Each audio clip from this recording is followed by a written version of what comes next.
I gave people all the stuff they really needed.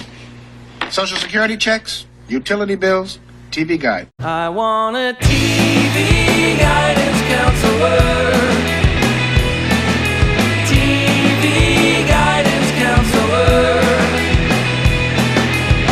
Staying up to watch all night, and everything's gonna be alright with my TV guidance counselor. Hey everybody, welcome. Ken Reed here, your TV guidance counselor with the show. TV Guidance Counselor appropriately. This is the show where each and every week I welcome an interesting guest, usually a comedian, actor, director, somebody I know or find interesting, and or both. I mean, that's semantics. Anyway, welcome a guest, and we use the TV Guide magazine from my personal collection as the inspiration for our conversation. This week, my guest is comedian, writer, filmmaker, Jeff Cerulli. Jeff has a new stand-up special out called Live at the Bomb Shelter. You can watch it on Apple TV, or you can go to Jeff Cerulli, CERULLI.com, and there's links there. Jeff's very funny, super nice guy. I had a great time talking to him, and I think you will very much enjoy listening to me talk to him. If you would like to email me about anything, if you have guests that you'd like me to try to get on the show, any feedback, anything like that, you can do so at tvguidancecounselor@gmail.com or kenandIcanread.com. Also on all the social media at Kenneth W. Reed, at TV Guidance. Over on YouTube, TV Guidance Counselor, trying to do some more stuff on there. I still haven't quite cracked the code of YouTube and different stuff. These episodes all automatically post there, but trying to do more video content, trying to do some little deep dives. Is that a thing? Trying to do some deep dives into like weird TV shows and that kind of stuff. I kept getting some copyright hits though, even though I'm making a derivative educational work, but, so still working on that. But if there's stuff you'd like me to see, and you want to subscribe over there, please do so. Alternatively, if you have a few extra bucks a month, it is a massive help if you go over to patreon.com/TV Guidance Counselor and give as little as $1 a month. Or if you have $5 a month, you could be getting the PDF of this very issue of TV Guide that Jeff and I discussed this week. So, any of those things or none of those things. If you don't want to do any of those and you just like listening to the show, I am grateful that you do that as well. So anyway, please sit back, relax, and enjoy this week's episode of TV Guidance Counselor with my guest, Jeff Cerulli. TV is my friend, and it has been always there for me in time of need. Live via satellite from New York, Jeff Cerulli. How are you, sir? Thank you. Thank you for having me on. Very excited. I'm very excited to have you. I also, I try not to mention people's homes because this is an audio podcast, but I'm intrigued by the hot dog poster you have behind you that just says hungry. Yeah, that's a film I did. It was a documentary on competitive eating. Nice. It came out in like 2014. It was on Hulu for 2 years. And it followed some of the eaters around like Kobayashi and Crazy Legs other guy, Conti. Brad Shulo. Yeah, there was a rift in... There was like a low stakes, high stake rift with Major League Eating where they like wanted to control the whole sport. So it's like if you sign with them, you can't do other contests. So that's why Kobayashi like got arrested that year because he was trespassing. So me and my buddy, we did a documentary on it that followed Kobayashi around and some of the eaters. And it's such a wild world of like what these guys do to compete. It's nuts. And we were just so in the world. We were so in that world. We were doing competitive eating because we thought it'd be interesting as like outsiders doing it, and then it didn't make it in the cut. But we did like 3 or 4 eating contests, and it for no reason now. Was it all hot dogs or what? No, we did like 2. We both did Nathan's qualifier, and obviously we got like killed by who like we had no chance. But we'd try. We did. My buddy Barry did a gyoza contest. I did a few wings, and then we did a hot dog contest eating in my apartment. And then one after a show on 4th of July. And at the time, we're like, this is going to be great. The Outsiders, like, but I think it was just like, everybody knows it's like disgusting and hard. Yeah. You didn't need us to like, you didn't need like a noob to be like, for the viewer to be like, oh yeah. So it ended up all out. None of it made it in. You don't need an audience avatar character for that particular thing. Also, come to my apartment for a hot dog eating contest is one of the funnier possible things you could say to somebody, I think. Do you remember when Fox aired competitive eating and tried to make it like a televised sport? Yeah, Kobayashi versus the bear. Oh my god, it was fantastic. We put the B-roll of that in like one of his montages, like, and I think he legitimately thought he was going to beat the bear, and like they just released the bear, and he just comes out and he's just scarfing hot dogs. That's when Fox got programming right. Yeah, that's No, Jeff means an actual bear, not like a guy called the bear who's like the bear. No, like an animal. Yeah, it was a grizzly bear. And the first round was them eating like Costco-sized tubs of mayonnaise. Remember that? Just mayonnaise? And I'm like, that's not even competitive eating. Like, that's not something you would eat at all. Like, that seems like cheating. And my favorite thing, and I bring it up on the show all the time, was the color commentators called vomiting a reversal. Yeah, reversal. Yeah. Oh, he's fighting back the reversal. Just amazing. So you picked an issue here from 1998. This is January 3rd to the 9th, 98. It's one of 4 collector covers for The Simpsons. I imagine you picked it due to The Simpsons? 2 reasons. One, was a huge Simpsons fan like everybody else in America. But the second reason, this is actually my birthday week of when I was a senior in high school. And to me, that is pure nostalgia. 18, senior in high school, loved The Simpsons. I was like, this is it. This is the one. It's funny. I'm the same exact age as you. Graduated in 98. Great. My birthday was in June of that year. And it is funny. A lot of people end up picking their birthday week. So for whatever reason, it's funny that people are like, I remember when I watched my birthday week. And you'd think it'd be the opposite. Like there'd be other stuff going on. They're like, no. That week specifically. This is a great year. This because the way I scanned them, you see the front and back cover, and this has a full page back cover for Columbia House. Yes. And it comes up on the show often, but I have such fond memories of committing mail fraud, and certainly got some of these records. Not the Amy Grant one or God's Property from Kirk Franklin's New Nation. What the hell is that? I did BMG. Oh, yeah. I didn't do Columbia House. I used to reference Columbia House like a long time ago in my stand-up routine. I had a reference of like paying, because the club price. Oh, yeah. So I made fun of that. $39 for Firehouse. $50. It was $50 for a Belle Biv DeVoe Poison CD single. And I stopped doing it over time because no one even remembers what that is now. But I did BMG. I remember Spin Doctors. I remember getting that CD in the mail. Pocket Full of Kryptonite. Yeah. Oh, that's the one. Did you think it was a different Spin Doctor? I don't know. There is another one, but oh my God, the Spin Doctors. So there's also a really cool little piece in here that they normally don't cover movies, but there's a thing in here about how in The Postman, one of Kevin Costner's 3 post-apocalyptic movies, all of which were failures. There's a scene where he reads TV Guide. I've never seen this movie, but I feel like it's worth watching now because of that. Yeah, I didn't see it either, but I'm familiar with it. It's this little article about all the times TV Guide has been in movies lately. And the other thing is, one of them, it shows up in the movie The Ice Storm, which is Ang Lee's adaptation of Rick Moody's novel. And Rick Moody, been on the show before. Oh, that's good. That's a good one. Ice Storm's great. Ice Storm's great. Rick Moody, very good guy. There's so much going on in here, and I so distinctly remember this. And in 98, no longer allowed to have cigarette ads. So I'm always intrigued to see what replaces them. And the first one I see, Equal. Was that the cutoff? 98 was no more cigarette ads? I think it was about 96 or 97. Yeah. And for the most part, they're almost without missing a beat replaced by prescription drug ads. But this one, it's like, here's a probably cancer causing sugar substitute. I never thought we'd get smoking in bars banned. I remember being a kid, and also going with my friends to the diner, and they wanted to be like assholes and sit in the smoking section. It's like, I don't smoke. This sucks for me. So I didn't think when I was 18 there'd be a world, and it's so much better. Oh yeah, so much better. Nobody misses it. So much better.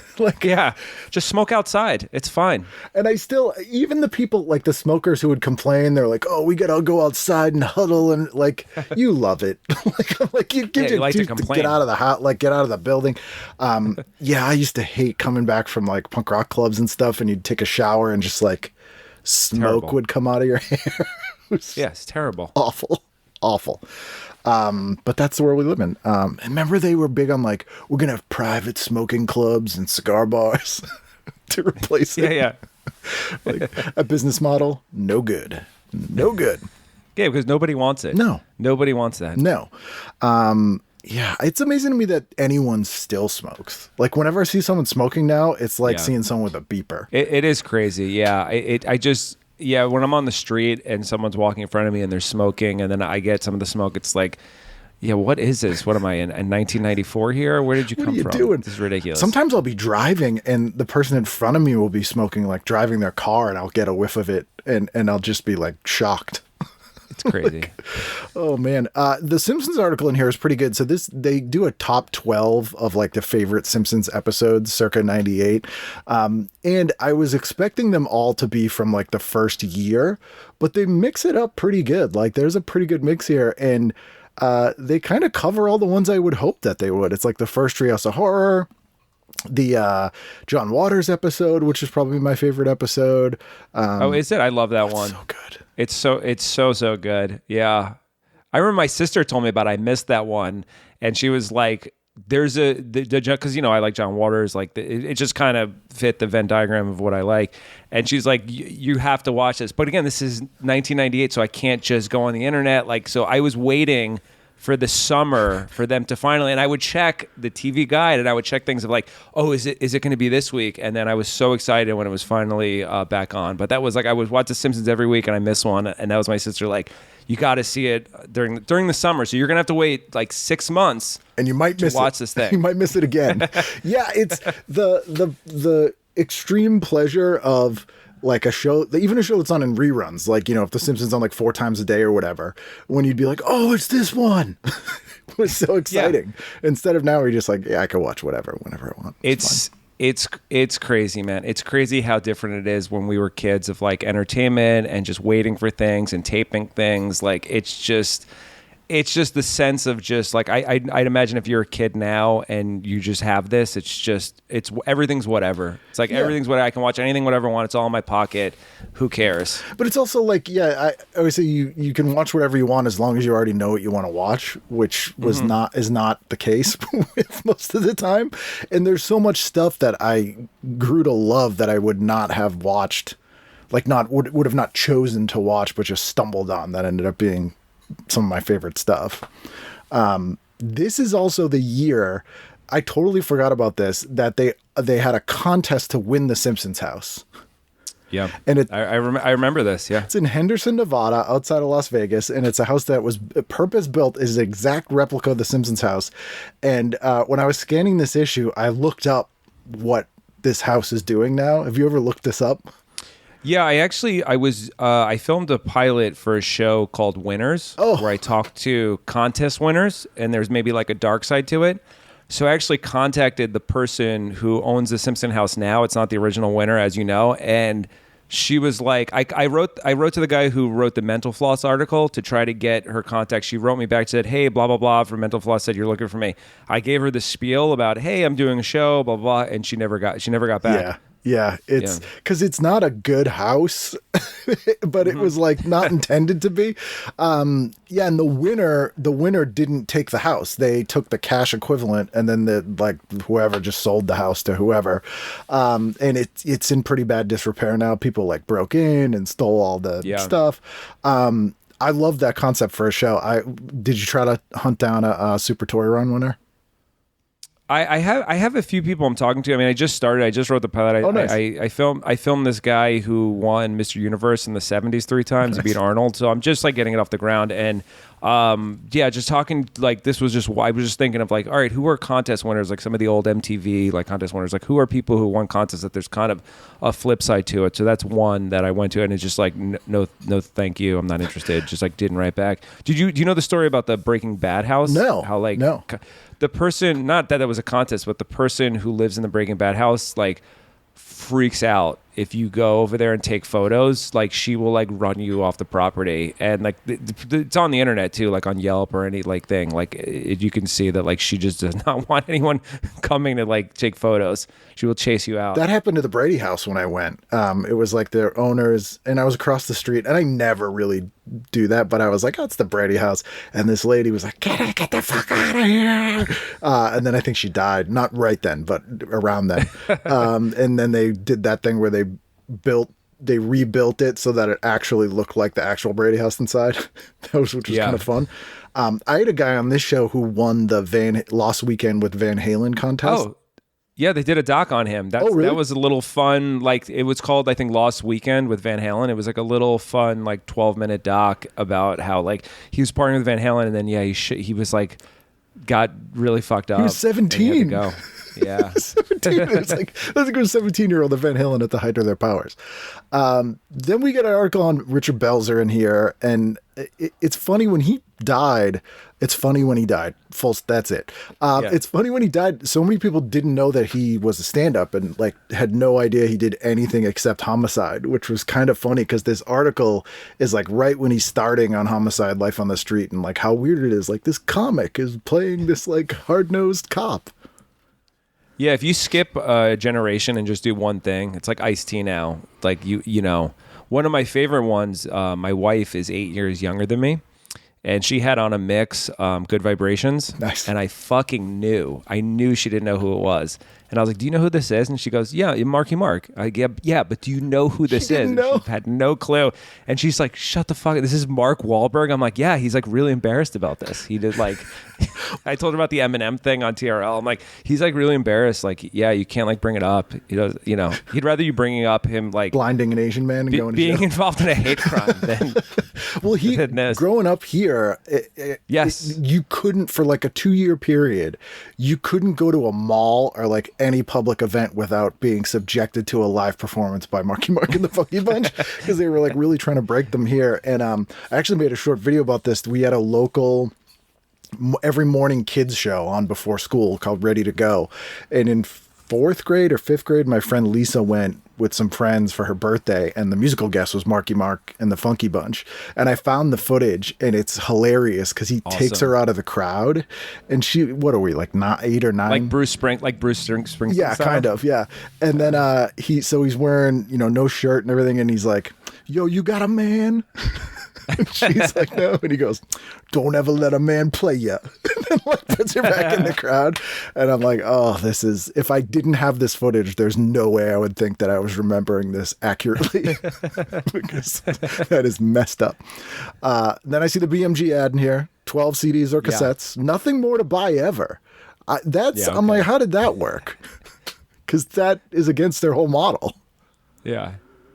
Now I'm curious about the fine print here because how did they make that work? No, nothing ever. Yeah, I saw the Columbia House and I wrote it. I have some notes here, and then I was like, but I did BMG, and then I'm like, oh, here's a BMG ad. So if you're saying 12 CDs for the price of one, so then the one has to be so high. $200. So the one has to be like, $200. We're going to give you a bunch of CDs for free, but you're going to pay for one a lot. It's going to cost you a lot. It's funny how, like, just as a music nerd, just looking at the musical landscape of 1998, like just eyeballing this, it's such a weird mix because you have like what you would expect, like, there's Boyz II Men and Stone Temple Pilots and that kind of stuff, and then like some classic oldies.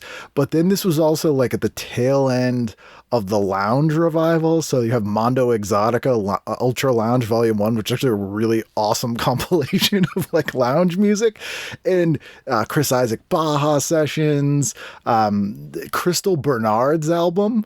Oh yeah, I remember her. Just like Crystal Bernard from Wings. I have a copy of that over here somewhere. Do you? It's not good, but she tried. Yeah. So there's just like, there were so many things I forgot about that were in this thing, and then a bunch of stuff I'd never heard of. Because growing up in the Northeast, I imagine you also were very insulated from like Christian and country music. None of that over here. Yeah. None of it. I mean, you had the Wiz. I always like talking to people who remember the Wiz. That was a real East Coast thing that I found out later in life was not all over the country.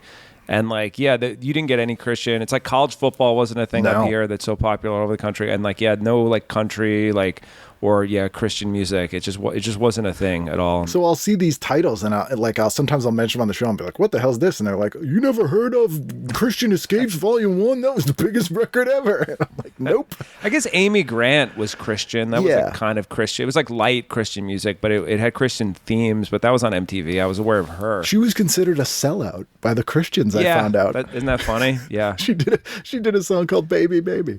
I still think that South Park thing that where Cartman says you can be a Christian band if you just replace the word baby with Jesus and vice versa. So I'm like, good. that's so accurate. So funny. It's so accurate. So then we get into the listings here. Saturday night, what'd you do? Okay, so I did I did the listing, and I tried to put myself in 1998, looking at it and just what I would go through. So I think at 8 p.m. I'm definitely watching Comics Come Home 3 on Comedy Central. Yeah. I was always into stand-up, and that would be something that really interests me if this is 1998. I loved stand-up comedy. I mean, I watched it on HBO all the time, and Comedy Central, like, yeah. I actually didn't have Comedy Central at this point. It wasn't like, we didn't have it, because I remember wanting to watch South Park, and I think we got it like a year later. It was something Comedy Central didn't come, I think it was probably something with Viacom, where it was like, it wasn't everywhere at that point. Yeah, it was remember that? Very weird thing where New York City and the surrounding area actually got a lot of cable channels way later than everybody else. But the reason was they got cable so early that the contracts with the cable companies where the original contracts were still in effect, and they couldn't get new channels till they like renegotiated them when they ran out. So like that happened here too. Why? We didn't get like Cartoon Network or Sci-Fi Channel till like way later because of that. I was so annoyed. Yeah, okay, that's a good explanation, because I just remember, like, I don't know why, but yeah, Comedy Central, like, it not having it when it was around the country. Which had started in 1990, so, like, that taking that long, but that people signed, like, 30-year cable contracts. Like, famously, Manhattan didn't have MTV till, like, 1999 or some crazy thing. Oh, really? So they were filming it there, and they had no idea if anyone was watching it, because no one's recognizing people. Which is insane. Yeah, this is a pretty good Comics Come Home. They still do this every year. Yes. It's at the Boston Garden now. This is when they were doing it at the Orpheum Theater here. And this is when it was still Dennis Leary's Emerson College friends. So Janine Garofalo's hosting this one. Anthony Clark is one of the stand-ups. It wasn't all about hockey at this point. So then what'd you do? So then I'm going double Road Rules at 9 and 9:30. I liked Road Rules when I was 18.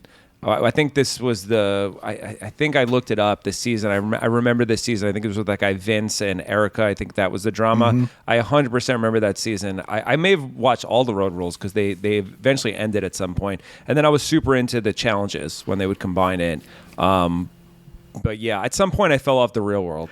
Like, I fell off that. I think that was still going on. If not, it is still going on, but I've been long off that. Yeah, I dumped Real World when it was literally just fighting fucking.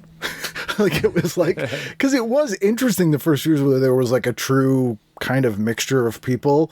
And then it was just like, let's get hot people who will get drunk and then just do anything physical with each other. We don't care what it is. It could be violence. It could be sexual. Whatever it is fine. Totally fine. This one is passion swirl around Vince and Erica, and then the second episode is Oscar breaks bones while horsing around on the Lady Jane, which I assume is a boat. I remember that dude Oscar too, and the girl who's married to Tom Segura, Christina. Oh yeah. She was on Road Rules, and I think Oscar liked her. And she didn't like him back. Look, we're going to get real into it here. Yeah. I think that's, and like, she became like a huge, comedy personality with the podcast with her husband. And yeah, so I remember also Theo Vaughn. He's a huge humongous comic. He came out of Road Rules. Yeah. So yeah, this was what I would be doing in 90. I'd be watching Road Rules and Comics Come Home. Have you gone That's back, a good night. Have you gone back and rewatched any of the old Real Worlds or Road Rules? They were on Paramount Plus for a while. I don't think they still are.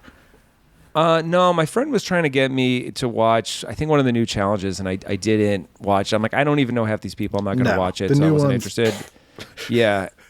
But no, I didn't go back. I'm sure they didn't age well. I remember a scene with The Miz where he's like, my uncle says black people are slow, and that was higher than I remember. Oh yeah, there's a lot of that kind of thing. I'm sure he would be embarrassed about that, saying that. I remember Coral like kind of being like, you're an idiot, and then eventually they got along.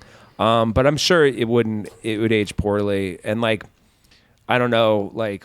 Yeah, I remember the famous line at the reunion, if you don't say bitch to Muhammad Bilal. Yes. Do you remember that? Yes, I do. That was such a famous line. You don't say, everybody knows. Everybody knows there's one thing you do not do. It's right you up. could say anything else. It's right up there with, don't say that. It wasn't not funny, which is another classic line.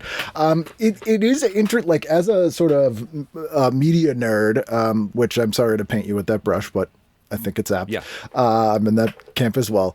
It's really interesting to look back, especially like the pre-98 seasons, because you have young people who didn't grow up on camera, who didn't grow up with the real world, and they haven't quite figured out to play a part in the show. Mm-hmm. And later people like consciously were like, I'm going to be the villain. I'm going to be the bitch. And you can tell they're sort of playing that up either on their own or with, in conjunction with the producers. But in the early seasons, it's a little more freeform, and it's weirdly refreshing because you forget how different, not that it was a true reality show, but compared to now, 100%. Yeah. That makes total sense. Yeah, it's and they're casting it that way too. Right? Oh yeah. They're like, they know how to do it more, and they're like, we need this guy. This guy's gonna be like inflammatory, and this girl's innocent. It's like they're casting Julie because she's the virgin from a religious background to mix in with such and such. It's funny how Judd Winnick was just on again, and Judd was saying that when they cast him for San Francisco, they said they wanted a Joel Fleischman type for Northern Exposure, and he's like that's not my vibe. They wanted like a really whiny New York uptight Jewy guy. And he's like, and I'm not like that, and they were kind of like annoyed that they like miscast him, which is very funny. Also this night, and I'm kind of psyched that you didn't pick this. They're airing for the first time on TV, the Star Wars Special Edition. Oh, are they? The revamped on Showtime. They're showing with the awful Jabba the Hutt CG and like the really, I mean, I'm not a huge Star Wars fan anyway, but it's funny them trying to make a feature out of this thing that I think everybody maligns. I was never huge. I was when I was a kid, and then I never was. It's so into Star Wars that like everyone goes nuts about it. I saw maybe one or two of the comebacks. It just wasn't my thing, but it's fine. Yeah, that seems like a correct adult approach to those things. There's also a Sci-Fi Channel movie of Alien Nation: Dark Horizons on, and I feel like Alien Nation is like a franchise that is way too overlooked. Yeah. The TV series was great. There was like 4 made-for-TV movies that are like really grim and great, and I feel like people should revisit Alien Nation.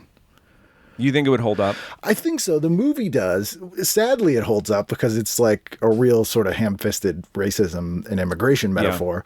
Yeah. But I've rewatched the original within the last couple of years, and it's like pretty much rock solid, holds up. But you also are like, oh, I'm sad that it holds up. One of those things where it's like, we haven't learned any lessons since 1990. Okay.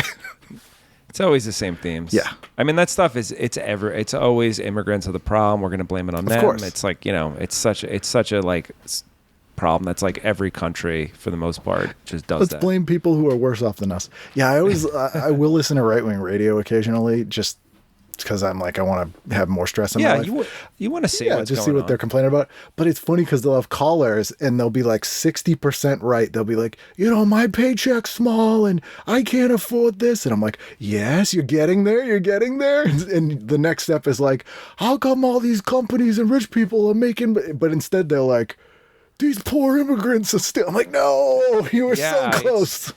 It's such a scapegoat, and it's like you could kind of find a middle ground, and we're so corporate in America, obviously, but it's like you could blame it on robots and AI and things like those are taking your jobs. Yeah. Like that's like this is a real problem, but it's like you can't because it's just you want to blame it on immigrants because it's just that's easier the for some winning reason. way to do Like, it. all right. There's some great weird movies on this night too, and Jackie Mason's Look Who's Laughing. This is a hour-long special of him at the London Palladium.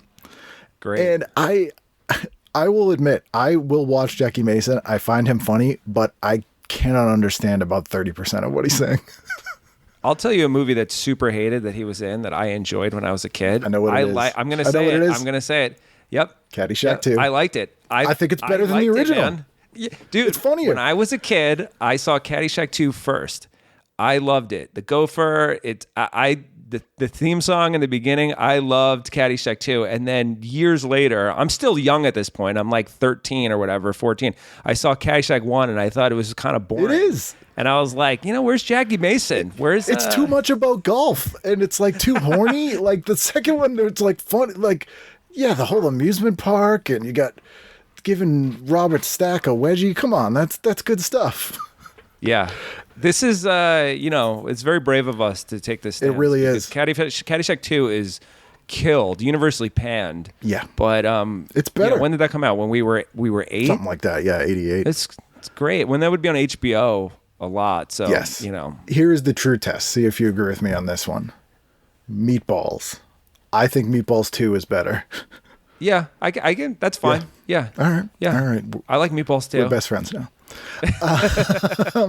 But it's interesting because I'm like, it goes through like what his topics are in his stand-up special. And it says, the comedian performs at the London Palladium, offering his observations on many topics, including gays, doctors and their fees, being told he's too Jewish, Picasso paintings, designer water, and status symbol cheese. Do you think his gays takes are similar to Eddie Murphy's 80s gays take? Oh, no, I can't imagine that. They're absolutely hateful closet case projection anger like his are. Jackie Mason's weirdly like, I've rewatched some of his older stuff and it's like oddly progressive. Oh, is it? Okay. Good. I haven't seen the special, so it might be completely hateful and awful. But like for the most part, I've been surprised by some of his stuff. Because did you ever watch his show Chicken Soup? Do you remember that sitcom? I don't remember that. No. Was that on Fox? It might have been on Fox. It was either Fox or CBS, and it was very short-lived. I think it was a mid-season replacement, but the format was really cool. Like, he would, he played like a version of himself and lived in an apartment building, and it was kind of like your standard like comedian sitcom. But every episode it would end with him on the roof doing a stand-up monologue that was like basically about the episode, like 3 minutes. And it was to camera, and it was just a really cool, like strange format that people hated, but I thought was really good. Ahead of its time. Yeah, to get the old like Borscht Belt guy to do a ahead of its time alt-C type show. Let's see, Sunday, what'd you do? All right, so Sunday, this is very sitcom heavy. So I'm going to obviously watch The Simpsons at 8. I'm not missing that unless it was the John Waters episode, which I missed, and I had to wait 6 months to watch. Then at 8:30, I'm going to watch Fox's sneak preview of Ask Harriet. I'd be intrigued. I'd be a guy dressing up like a woman, Tootsie vibes. I'm watching. This show's not going to last very long. I better watch this now or I'm going to miss it forever. I have zero recollection of this show. Like I was scanning this and I was like, what the hell is this? Because it has like a full page ad with this guy with a cigar, and it's just like from the waist down. It's Anthony Tyler Quinn, who I don't know if he's related to Anthony Quinn, plays an arrogant, chauvinistic sports writer who in the opener is fired by his New York newspaper and rebounds by being rehired as their advice to lovelorn columnist Sylvia Coco. Yeah, I'm in. Yeah, it's just one of the guys. This was his probably like one shot at like leading a sitcom, because he was always in Boy Meets World and a bunch of other things, but not in this. And it's like, that's sad that was his shot. That he's like, this is it. I'm headlining, and then that's kind of, then he's now a bit player again. And such a high, like a dumb high concept. Like, even if that show was great, that concept is not going to fly for 9 seasons. Yeah. That's a good point. Like, it's very limited what you're going to do with it. Like, yeah, you get a season or two. Like even That's it. Bosom Buddies was 2 seasons, and that was a hit show, but it was the same kind of concept. And you're like, guys, they did this. Bosom Buddies, 2 seasons max. Like we know the shelf life. I also was very, very excited to see a Pacific Blue Baywatch crossover episode. Oh, they crossed over. I didn't know that. to. I was, this blew my mind to know that it was the same universe. And so people don't know Pacific Blue is USA Network's Baywatch ripoff that was about bike cops on the beach. That was Mario, Yeah. right? Mario Lopez. Yeah. And this one, Carmen Electra is guest starring as her Baywatch character. And the best part is Carmen Electra helps track an eco-terrorist. I mean, this is 98. This is pre 9/11. So this was, to do a terrorist plot line, they were ahead of their time. But we got to get Carmen Electra. We got to get an expert from Baywatch to come help us with this eco-terrorist. One of my favorite reviews I ever read for something was, I forget what movie it was. I think it was the Christian Slater Tara Reid movie where she's a scientist. Oh, yes. And the review was just like, just because you put Tara Reid in glasses doesn't mean I believe that she's smart. Yes. Oh, yes. It was so funny. I've interviewed her for the show. I agree. There's also a movie that I have never heard of, but sounds intriguing. It's a made-for-TV movie, and it stars Eric Stoltz. Because 98, we're starting to see 80s, like, Brat Packers are showing Yes. up in TV movies. So there's 2 competing TV movies on at 9 o'clock. One's on ABC. It's called Outrage, and it stars Rob Lowe and Jennifer Grey. It sounds like John Wick. It goes, outrage. They trashed his car, his house, his life. Then they went a little too far. Like, okay. But the one that interests me is Eric Stoltz in The Blackout Effect, a real-world thriller. It says, imagine this is the only thing all air traffic controllers could see, and it's all black, and your family was 35,000 feet in the air. It's like, Oh, no. there's a blackout and his family's on a plane. Like, okay. But I would And he has to save it. He has to save the plane. that's what it seems. A government investigator played by Eric Stoltz, who's probing a tragic mid-air plane collision, finds evidence of equipment failures and bureaucratic cover-ups that may vindicate the controller blamed for the collision. So it's basically the Boeing whistleblower, or all of Oh my them God, it is. getting murdered. It is. Oh man, that ad makes, like, that sounds, kind of interesting. That ad does not accurately reflect the plot of that movie. Not at all. Not at all. Not even a little. Because The Trigger Effect came out in 97, which is a great movie about a blackout. So I'm like, The Blackout Effect, 1998, made for TV. Nothing like it, but they seem to have tried to make it appear to be that way for some reason. Very weird. Then what'd you do? Then I would go, I'm flipping channels. I'm going 9 p.m. HBO. I'm watching a little Striptease. Demi Moore. I've never seen that. Comedy. It's not good, but Demi Moore was great in the, she's still great now. She still looks great. Oh, she looks Demi better now Moore, somehow. It's fantastic. So I was watching that. This is a movie that, Burt Reynolds, Ving Rhames, like it's not good. It's not good. But when you're, 18, it's on HBO. Yeah, no, I get it. It's piquing your interest. Yeah. So I'm flipping over that, and then at 9:30, I'm going to Beavis and Butthead, on MTV. I'm seeing which, what they gave. I'm just curious how many stars they gave Striptease. 2 stars. You thinking 2? I'll tell you what, it wasn't in the 4-star specific, No. like write up where they have the 4-star movies. No, it wouldn't be. It wasn't in there. Although this is shocking. Mannequin, which I don't mind. They give it 4 stars. 3 stars. That's fine with me. Mannequin's a good time. I'm just surprised that they did that. Yeah, I can't find it. Great song, great 80s song. Oh yeah, the classic animated opening. Like who wouldn't enjoy that? Beavis and Butthead, I have grown to love, but You didn't like it at first? it annoyed me at the time because there was a lot of really good videos they would show, like only on Beavis and Butthead, and I'd want to be like, shut up.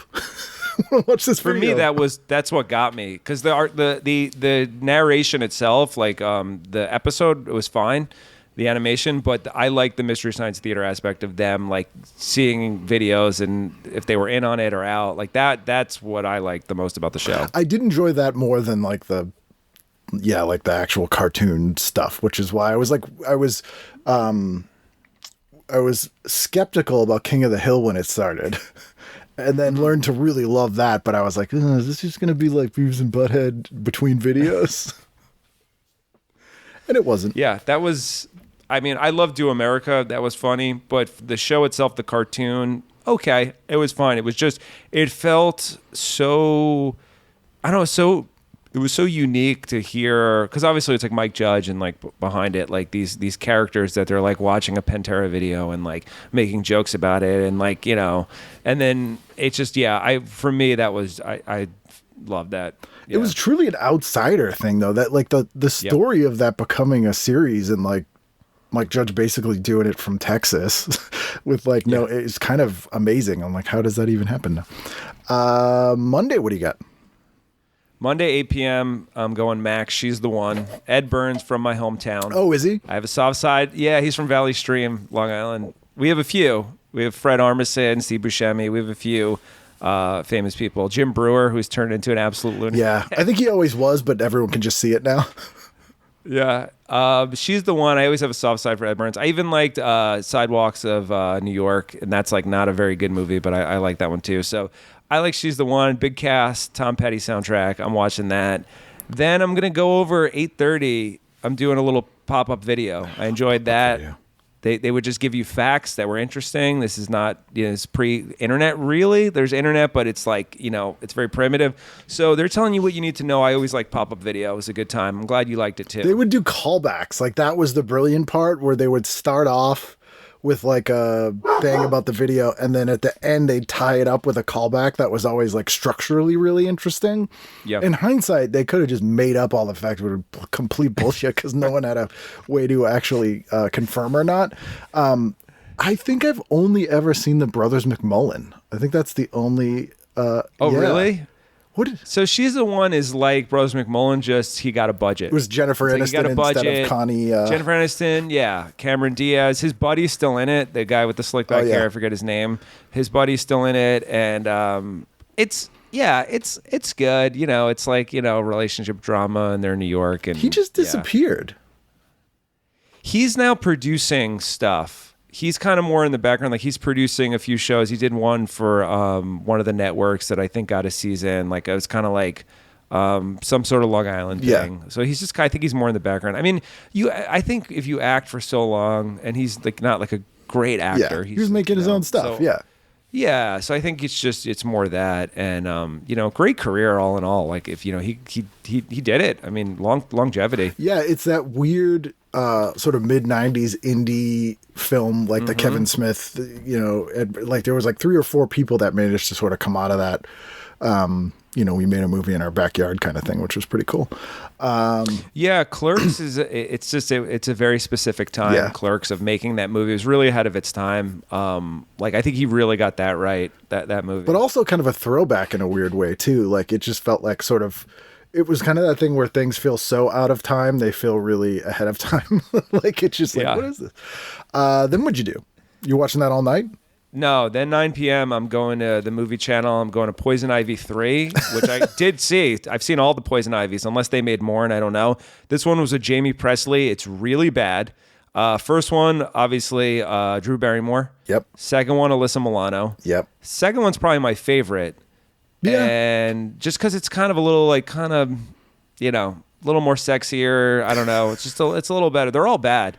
And then this one is just straight up bad. A young Jamie Presley before My Name is Earl. And I remember, I don't know if I rented this, but I definitely saw this. And I remember talking with a buddy about it. It's bad, but a fun watch when you're 18. It's really bad. Yeah, I loved Alyssa Milano. I had a huge crush on her from Who's the Boss. So obviously I rented the second one. And that was right after she played Amy Fisher, speaking of Long Island. Oh, yeah. So she was like, that was, I think the third one, what the third one was missing was Jamie Presley had not been like a child actor who was trying to reinvent themselves as like a sex pot. Yeah. So it didn't have that element, which was like the whole hook of the first two. Yeah. Also, the second one had, I just looked it up. I thought it was him, Jonathan, how do you say his name? Sketch? Oh, yes. I always thought he was going to be huge. I always thought he was like super good looking, like super handsome. Always played like these cool guys in movies. I think he had he was in That Thing You Do. He had a nice career. Look, it's hard to do fucking anything. So I'm not like this guy had a career, but that guy I thought like, oh, that guy's going to be like Timothy Olyphant. I thought he'd have that kind of career. It's like the cool guy. So that was always a guy. So I think the second one, that's for me the best. They one. only give the third one 1 star, which you know what? Actually surprised it got that. It's pretty bad. Oh man.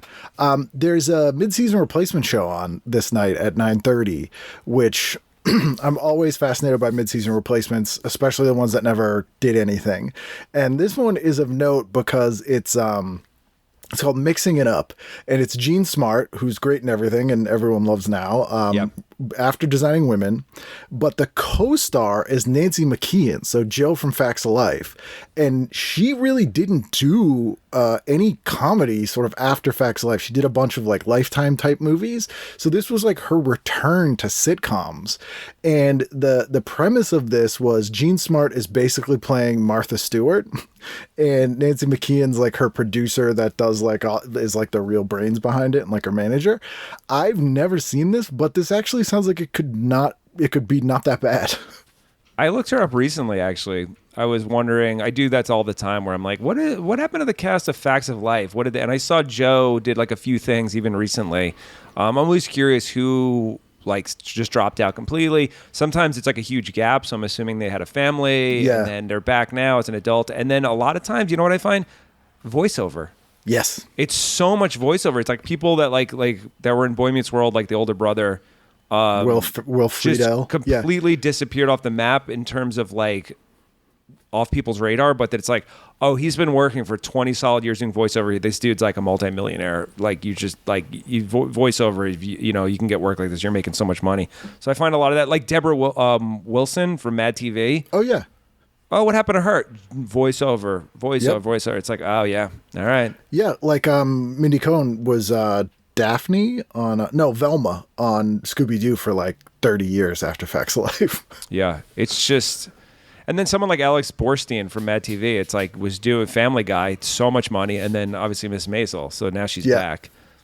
Such a weird. That was a good gig. But then they started hiring, like, because I know a lot of voice actors, and the problem in the last 20 years is they do stunt casting of names to do the voices instead of like who does the best voice. Yeah, I have 2 friends that are comics that do voiceover, and it drives them nuts. Besides the AI now. And like a lot of like non-union jobs I used to get is like that's the big complaint. Just celebrities are just it used to be you couldn't do that if you were a celebrity, like commercials or whatever. It was embarrassing, and then that changed like 20 years ago or whatever. Well, yeah, when they saw it was good money. Yeah. Tuesday, what'd you do? All right. So Tuesday, 8 p.m. I'm watching Drew Carey. I legitimately like that show. It's good. Great. I can think of a few episodes that I really loved. There was one, they did a reunion episode, like it was a high school reunion, and that one was a really funny episode. Like I watched that. I liked Krista Miller. Like that. So funny. And she was great on Scrubs, and like she's the one, she married Bill, what's his name, that created Scrubs? Bill Lawrence? Yes. And then kind of stopped acting, but so funny. Yeah, I like Drew Carey Show. I watched that for probably a few seasons. Then at 8:30, RIP, I'm going to go watch Comedy Central. I'd be watching Richard Lewis. Yeah. The guy from the bOkU ads. Yeah, I think it's that guy, the bOkU guy. Yeah. Did you ever have bOkU? Vile. Yeah, it's bad. It's White like Grape. Fruitopia. I did have bOkU. Yeah, White Grape. Yep. I'm watching a half an hour of Richard Lewis. Then I'm flipping over to Buffy the Vampire Slayer. The movie. Yeah, the movie. Christy Swanson, not very good, but this was a movie that was on HBO when I was a kid, and I liked it. I thought she was hot, and it had Luke Perry. That's fun, and David Arquette, Paul Rubens. It was Paul Rubens' big comeback. Yeah, it was a totally like schlocky movie. Donald Sutherland. It was a totally like schlocky movie, but I found it fun and I liked it. So I don't know if it ever like became a cult hit. I guess the show obviously became huge. But I don't think it ever got its due as like, oh, this is kind of like a fun movie. It just kind of was just bad, and that was it. But I think it when I was a kid. The success of the show worked against the movie because it's so different. That's tonally that I think it was like, you would think the opposite would be true. Where they were like, oh, everyone will go back and rediscover this. But people were like, this is bullshit. This is, they hated it. Like people actively hated it because it wasn't the show. And I'm like, you have the show, enjoy the show. This is like a different take on it. What's your problem? Yeah. The Drew Carey show that night is a really good episode. I specifically remember Caroline Ray is a guest star on it, and Peter Scolari is in it. Like, there's some really good guest stars on that show. That show, it's on now on like Laugh TV or like one of those over air things all the time. Yeah. I'll catch it if I'm flipping, and it's always still funny. Yeah, I enjoyed it. I probably watched it for 4 years. I remember it was on when I was in high school, when we were in high school, and then even college. What do you think it got? 8 years? How many? Yeah, maybe years? 8 seasons, something like that. It did get a little bit like towards the end. It was like way too. They were relying on gimmicks too much. Yeah. It'd be like the improv episode, the live one, this, and I was like, it's just funnier when. Although I like the fact that Drew Carey recognized he is not an actor, and he's completely absent from plots. Like, they never tried to do like a serious plot on that show because this is not going to work. Like, they're like, we're not even going to try, and that it's all the better for it. Oh, Scanners 2 is on. That is a terrible movie. I saw that. I was thinking about, but I stayed away from it. But I saw it's on a few times this week. I kept running into it, and I was like, I'm not going to list it. Because I love Scanners, but of course, this tells you how bad Scanners 2 is. Poison Ivy 3, 1 star. Scanners 2, The New Order, none. Yeah, Scanners 1 is awesome. It's fantastic. Yeah. It's not Cronenberg's best, but it is kind of a mess. But just for how bizarre it is. You know, I like his kids stuff. Usually, like, we talk about a lot about Nepo babies. I think he's made 2 films that are really like good. Infinity Pool was like was good. I liked it, and then I really love Possessor. I don't know if you're a horror guy. Oh, huge. Yeah. I loved Possessor. Did you see Possessor? I didn't see it, but I've heard it's really good. Really good. Yeah. His daughter has a movie out that's supposed to be really great. Yeah, and then their kids will have movies. Yeah, it just will be the Cronenberg Dynasty. Yeah, I've seen Scanners 2, and it's not good. Although my mind was blown because, not being Canadian, I was unfamiliar. The guy whose head explodes in Scanners, he's a super famous like comedic sitcom actor in Canada. Oh, really? So he had like a couple of shows. So I don't know who the equivalent would be, like some 80s sitcom guy. Like Skippy from Family Ties? Yeah, I'd be like, yeah, you watching Skippy from Family Ties, head explode. Although you could see full frontal nudity of him if you watched Trick or Treat, the evil heavy metal horror movie. What, Trick or Treat, the horror movie from like 10 years ago? No, that was the end. That was Trick or Treat. It's a horror anthology. There's a movie from 1986 called Trick or Treat. You see Full Frontal? Oh, yeah. Yep. He plays a picked on high school loser who's really into heavy metal, and the heavy metal is satanic. Oh, look at that. See? That's how they get you. At least a trilogy of films that I can think of that same year that were all about satanic heavy metal. Because you get The Gate. Oh my God, The Gate. That scene stuck with me. You've Been Bad. Like, there's certain things that just stick with you when you're a kid. That one, You've Been Bad. That stuck with me for the rest of my life. I felt so sad though when the dog died. Like, I can't deal with a dog dying in a movie. Like, I can't do it.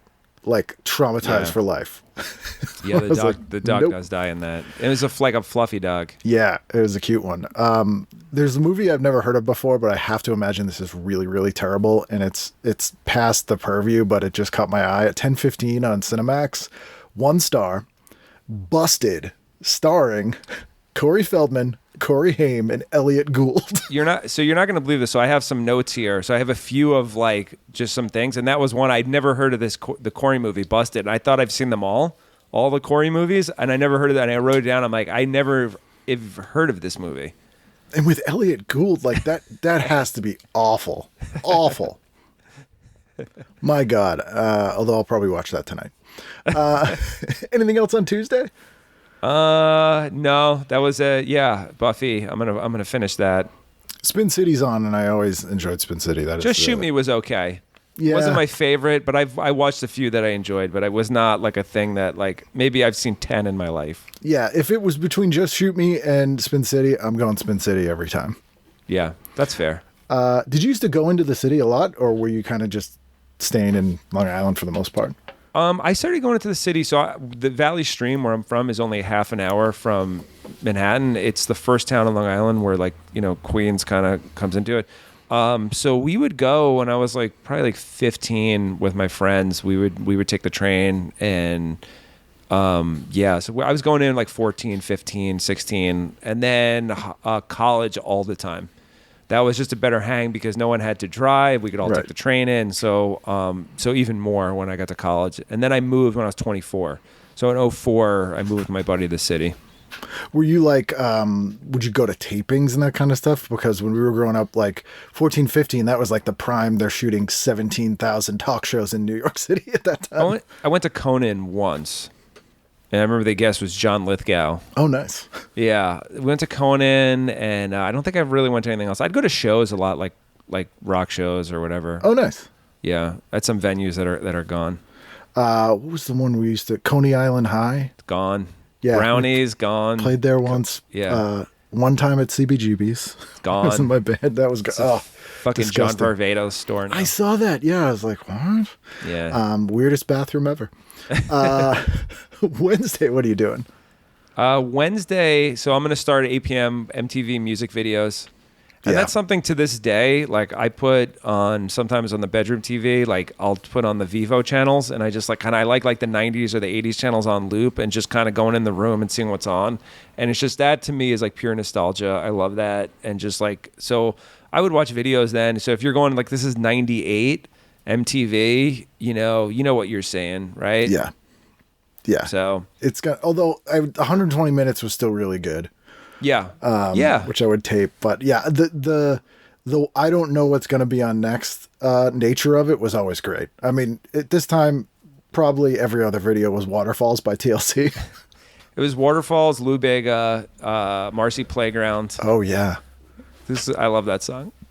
Sex and Candy. It was a great one-hit wonder. It was awesome. Yeah, I had an old roommate who was like the biggest fan of that band. He like goes and sees them every time they play. Still. Yeah. I only know the one song. I think that's everybody. Increasingly smaller and smaller venues, but there you go. So that was MTV, like your home channel. Like everyone of our age group had like a home channel. When they turned the TV on, they would just go to that channel and then flip like from that channel. I would say the three would be like HBO, MTV, and then like ESPN. That's fair. That's Big fair. Sports guys. So you'd watch SportsCenter. So I'd say those are three. But MTV, because also the programming at that point I was into too. You're getting Road Rules, Real World, Singled Out. I would House watch. of Style. Even the anime. Remember the Head? And, the Max. The Max. Like I was into all that stuff. So yeah, it was like it really nailed the age group. Yeah. It's like really got it. This is a thing, it's on at 7 and it just caught my eye and this sounds amazing and I need to see if I can watch this. It's called VH1 to 1. It's an interview show. This is Chris Rock interviews Prince. Yeah, they have a lot of those back then. There was one said VH1 legends Nick Nolte narrates a profile on Eric Clapton, and I'm like, wow, that's two people that we all like know are insane now. But in 1998, these are like, wow, Nick Nolte from Let's pull names out of a hat and just be like, oh yeah, sure. Then what'd you do after videos? So videos, then I'm going to, this movie is not good, but this is a movie I watched when I was a kid at 8:30 on Comedy Central, Johnny Be Good. Yeah. Not a terrible movie with Anthony Michael Hall. Yeah, Anthony Michael Hall and Robert Downey Jr. and Uma Thurman. Uma Thurman, first movie. Was it her first? Yeah, I believe so. It was either this or Baron Munchausen, but I think this was her first movie.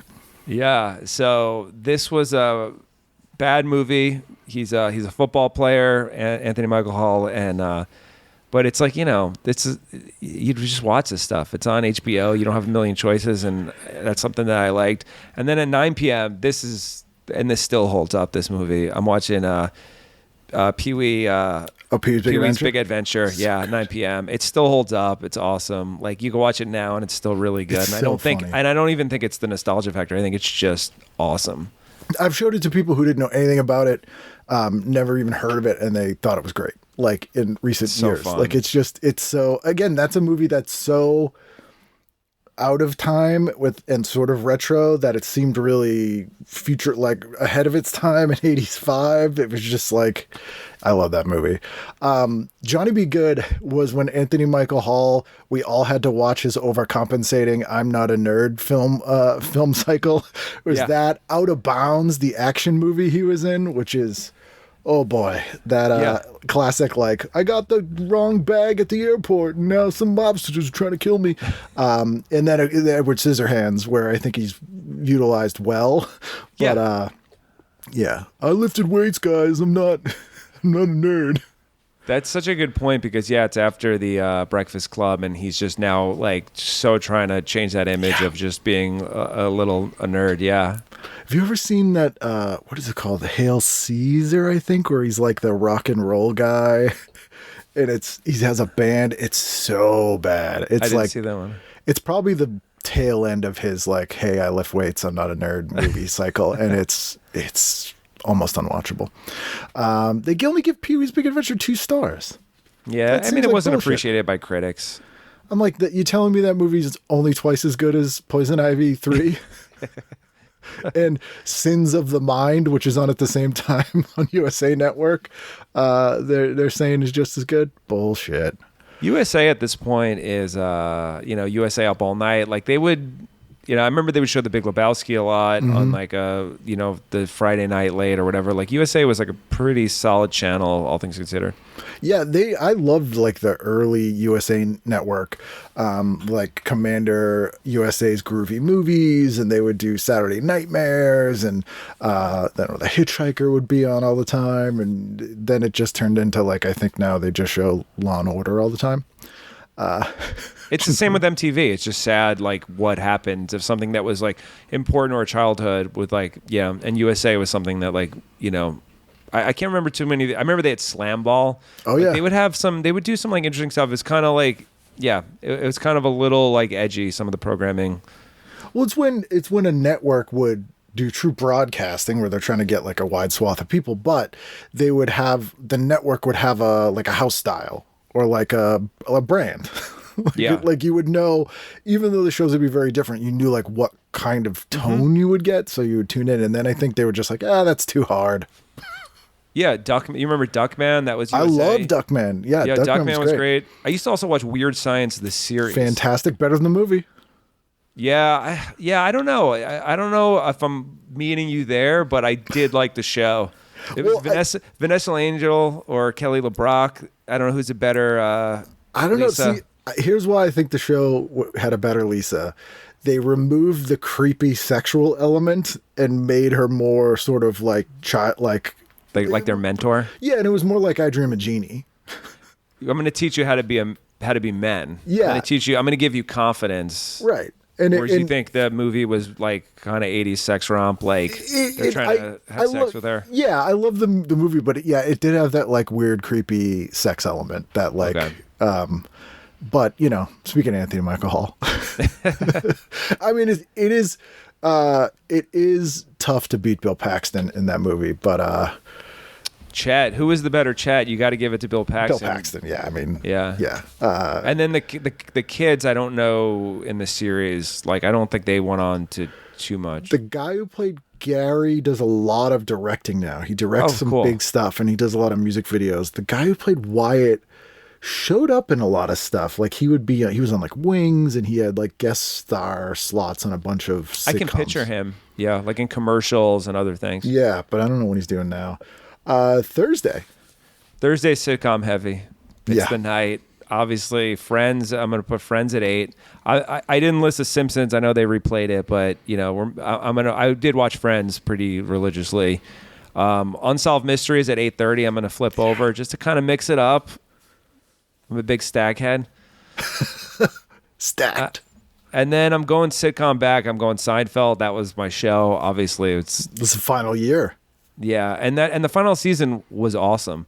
That was Play Now. That was Festivus. Like it was so strong that last season.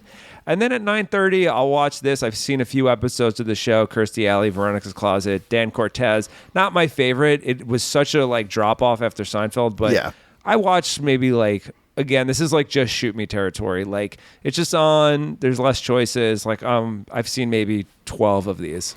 I had a guest on who referred to the 8:30 and 9:30 Thursday night NBC slots as a hammock slot because they do just like you're not going to get up. It just kind of bridges the two shows you want to watch, and you're comfortable and you're not going to get up. And I was like, that seems exactly right. Like, you know, you have the single guy, Veronica's Club, like whatever were in those two slots. I remember some of them. Because yeah, between Seinfeld and ER, like whatever's on, people are just like, yeah, I don't want to change the channel. It's fine. Yeah. That's about the level of good that show is, where it's like not offensive, but it's fine. Yeah, the final season of Seinfeld, because Larry David left for like 2 or 3 seasons, and I think the final one's when he came back, right? He did. And it was like, really, I think that's when it was really evident that Larry David is the best thing on Seinfeld. Yeah. And they really were lacking without him. Ask Harriet's on again. Different episode. And this you get a face shot of Jack, and he's not a convincing woman. Which How I many think episodes they of thought Ask was Harriet were there? Oh, they got 13. They got unaired. Yeah. 1, 2, 3, 4, 5 aired. And I'm then surprised it it was 5. How valuable is that on eBay? The unaired episodes. Unaired episodes of Ask Harriet. There's one.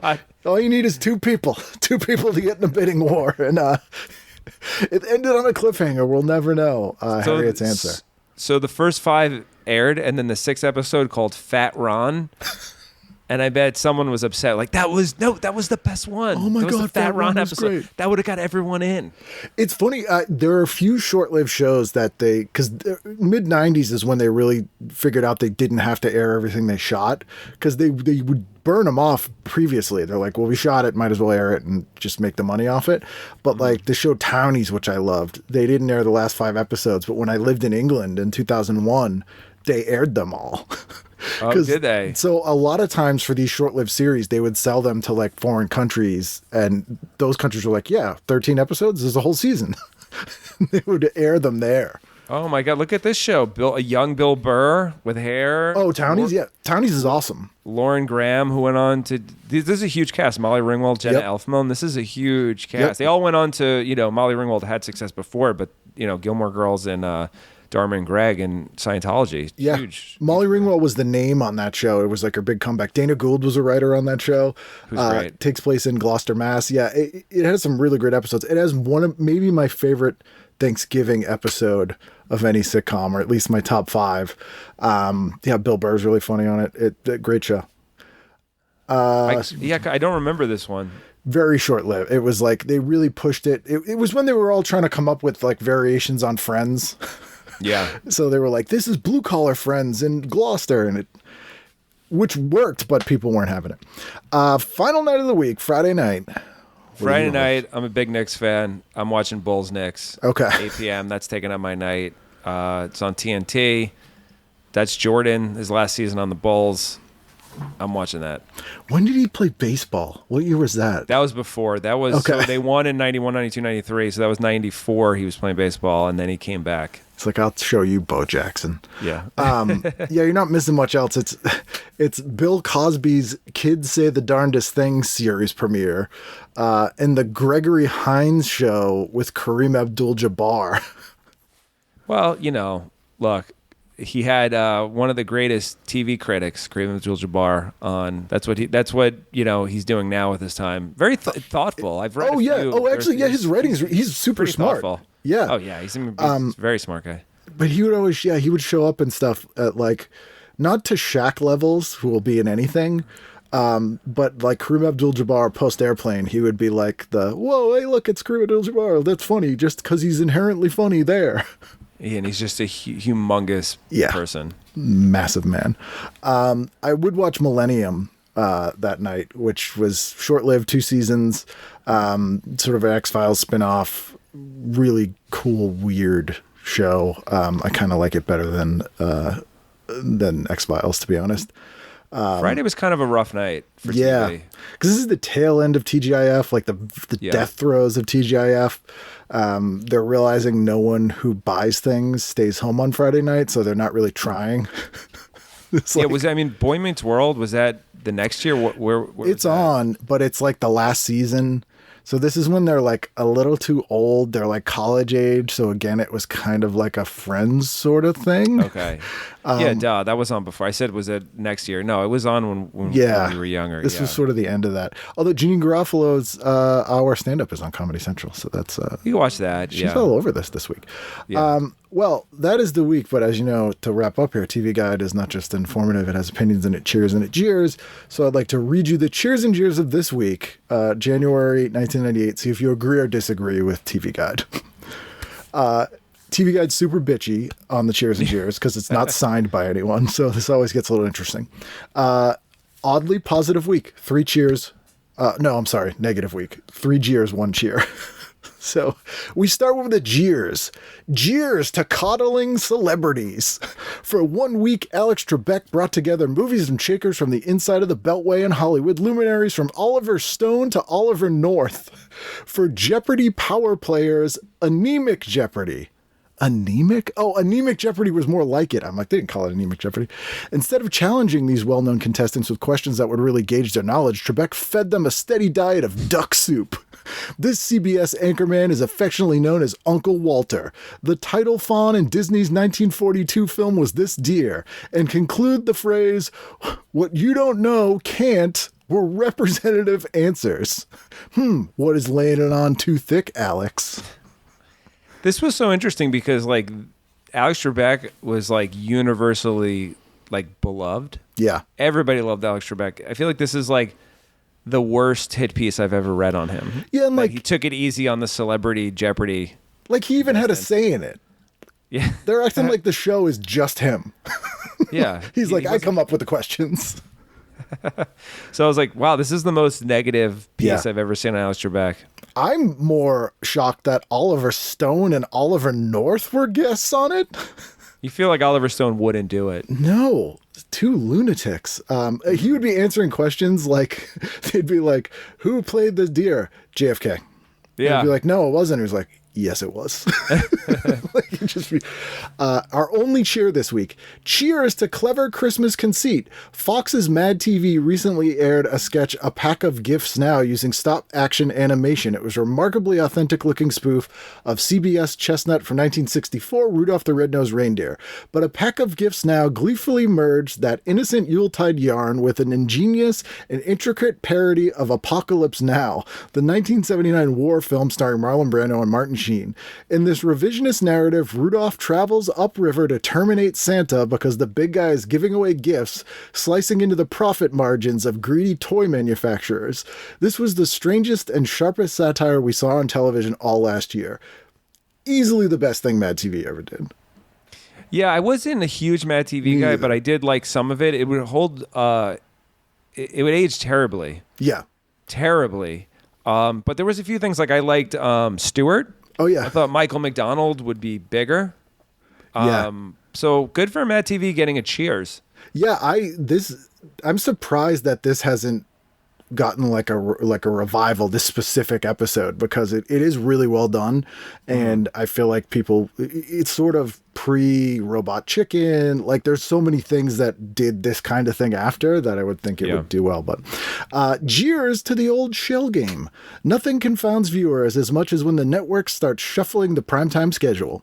CBS found this the hard way recently when, looking for a competitive edge, it had 48 Hours and Della Ventura swap nights. Result, a disastrous lose-lose situation. On Tuesday, 48 Hours drew 2 million fewer viewers than Della Ventura usually did in the same time period. That Thursday, Danny Aiello's vigilante drama... I never heard of this, and this is news to me that Danny Aiello had a vigilante drama, lost an even greater portion of the news magazine's average viewership. Shortly afterwards, the show switched back to their original slots, as Peter, Paul, and Mary once warbled, "When will they ever learn?" Poor Danny Aiello. Yeah. Poor Danny Aiello. He got a show. He was going to, be the star of it, and they played the shell game with this time slot, and there you go. I never had a chance. 2 million fewer viewers. There aren't any shows that get 2 million viewers at all now. It's crazy the numbers back then where it's like it's just it's a shell now of what it was because of all the choices. Totally. And finally, Jeers, to setting bad examples behind the wheel. In one car commercial, a Cadillac passes a string of imported luxury cars on a winding road divided by a double yellow line. The spot was recently digitally altered to make it a passing lane. In another ad, we see a guy driving a van with a bobbing head figure of what looks like Laugh-In announcer Gary Owens on the dash. The driver starts doing a Macarena-like dance with his eyes closed. An air horn sounds and the guy grabs the wheel in alarm, presumably finding himself in the path of an oncoming truck. A voiceover for a franchise law firm urges people who have been injured to call their toll-free number. Hey, if you can expect to derive compensation from an accident you caused by driving like that, as this ad implies, it's time to reform our liability statutes. Jesus. That is an old man complaint. So what are they upset at exactly? That the car, it was an advertisement for a car. There were two bad examples. So one of them, it was poor like driving. Yeah, reckless driving. He was crossing a double yellow line. Don't do that. Which, like, who cares? And this one, the guy had his eyes closed and was doing the Macarena and almost got in an accident.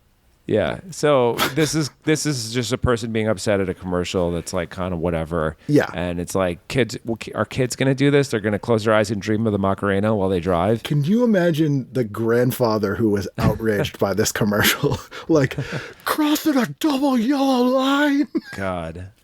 That I couldn't imagine being angry about that, but wow. Well, that is the week. Is there any shows that you revisit, like a comfort show now?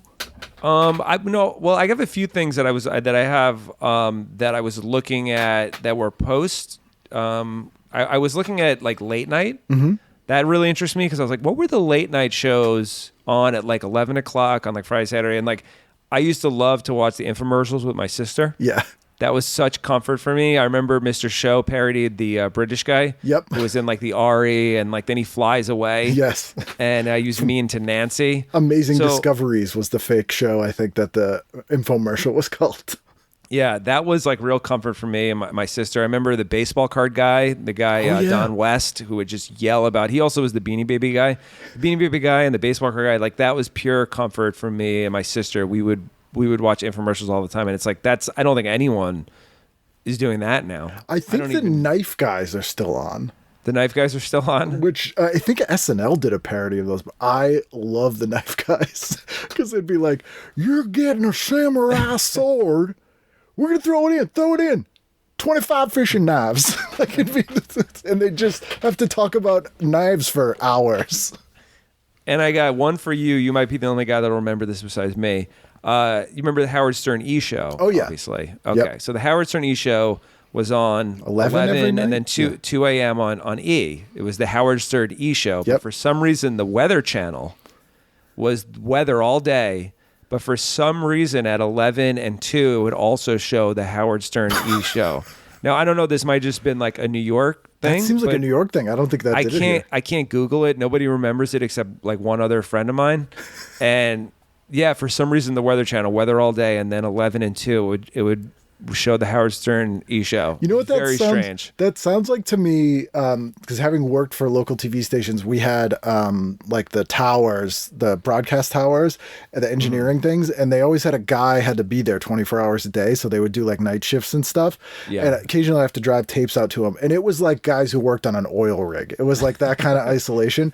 So the scenario I've concocted in my brain is the guy who has to be there for the Weather Channel is like wants to watch the Howard Stern show, and the only way to do it has to air on what he's watching, and he's like, it's 11 and 2, no one's gonna notice. So he's just watching it every night.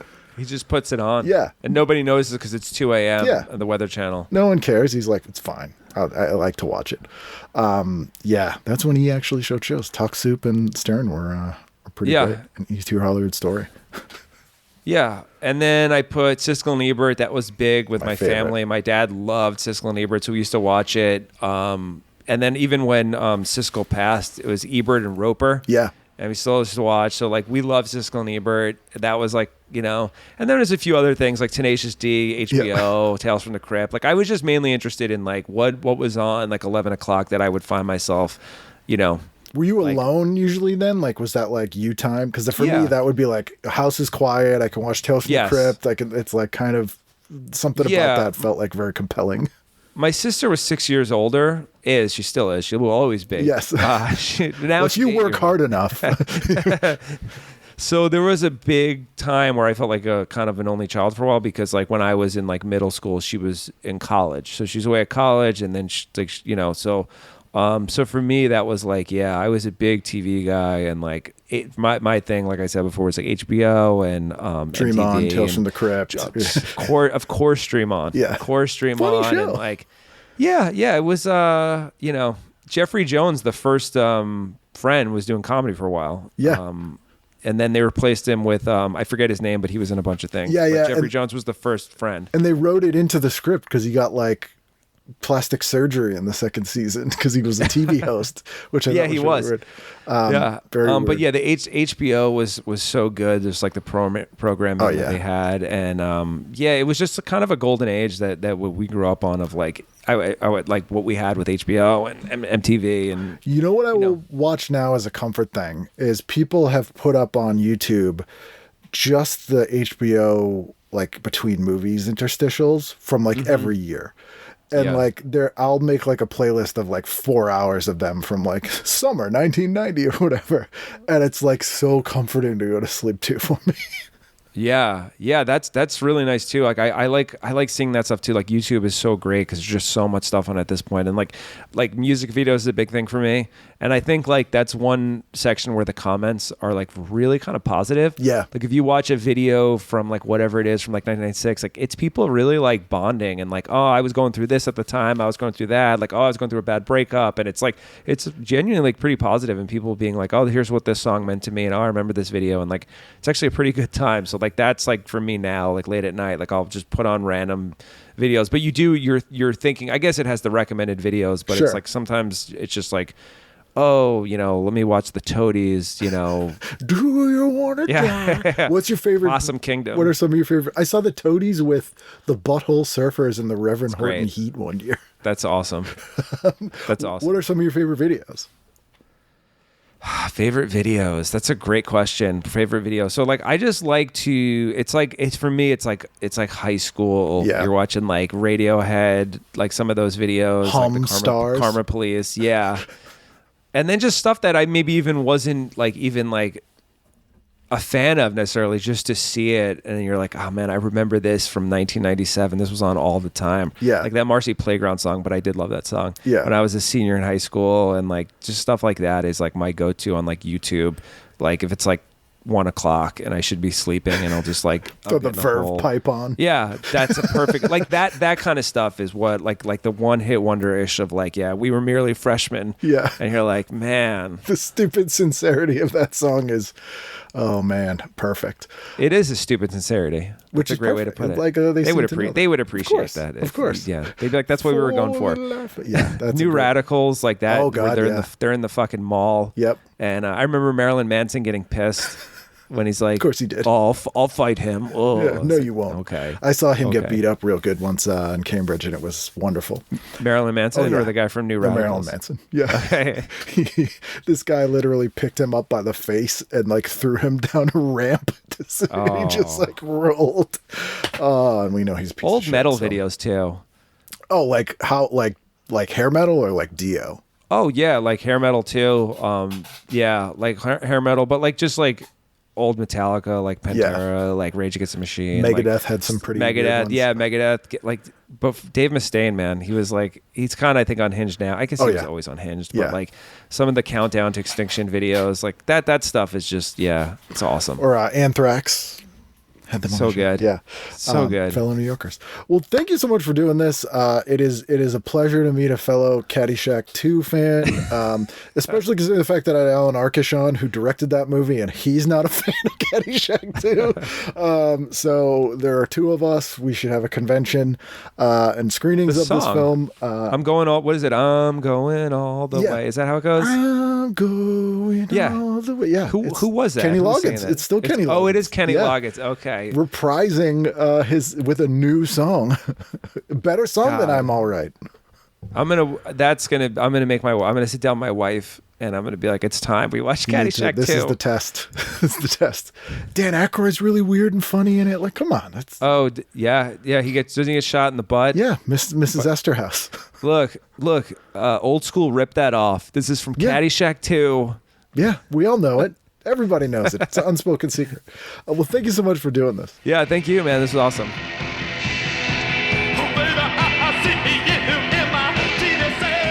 There you go. That's Jeff. Go to jeffcerulli.com. Watch his new special live at the Bomb Shelter.